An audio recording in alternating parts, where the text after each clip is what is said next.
inni garuu balleessaa keenyaaf waraaname, jalleena keenyaaf reebame, nuyi nagaa akka argannuufi adabame. Araara isaatiin fayyineerra, araara isaatiin fayyineerra,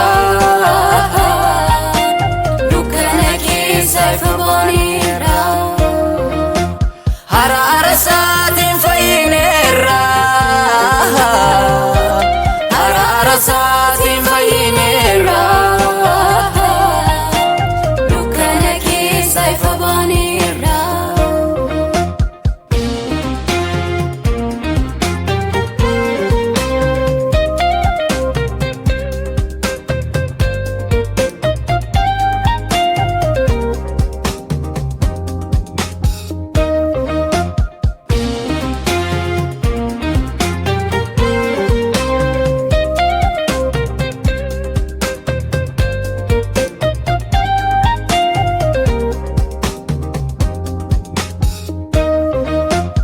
Orma turree duusaatini abbaa wajjin wal nu barsiise, diinummaa gidduu keenyaa cabse, fayyisuusaa biyyatti labse. Maaliin goonee barbaachi keenya, gatiin fedhuu fudhachuu beenya, isa taanaan lubbuun jiraanne, silaa duunee awwaala teenya. Araara isaatiin fayyineerra, araara isaatiin fayyineerra, dukkana keessa ifa baaneerra. Araara isaatiin fayyineerra, araara isaatiin fayyineerra, dukkana keessa ifa baaneerra.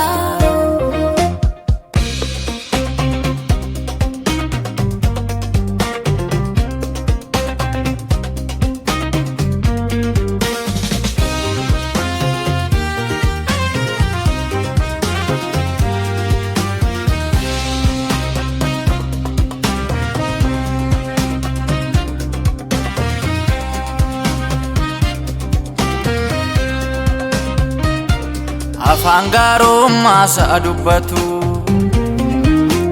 hin arganne gaafa nu du'e, amma miidhaan nu oolchuuf jecha dhiisiif abbaa jedhee danda'e. Waraansa'ee boobsuu miti, ilkeen kanniisaa'u nama miti, gochaan gooftaa waan taraajiiti, ammarraatti biyya hundaatti. Araara isaatiin fayyineerra,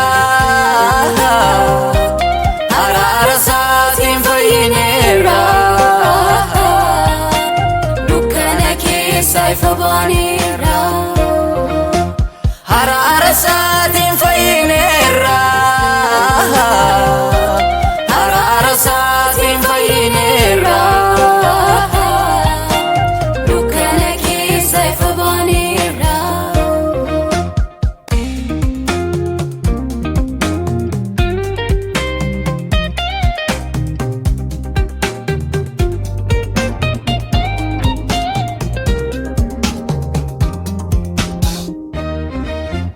Jaalala keenyaaf kana ta'e,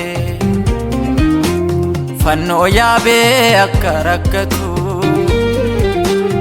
isaa malee eenyutu argame, cubbamootaaf waaqi salphatu. Baraa baraan seenaan fannoo biyya hundaatti beekamu, ayyaanni isaa waggaadhaan jiru, faarfannaadhaan kabajamu. Baraa baraan seenaan fannoo biyya hundaatti waggaadhaan jiru faarfannaadhaan kabajamu.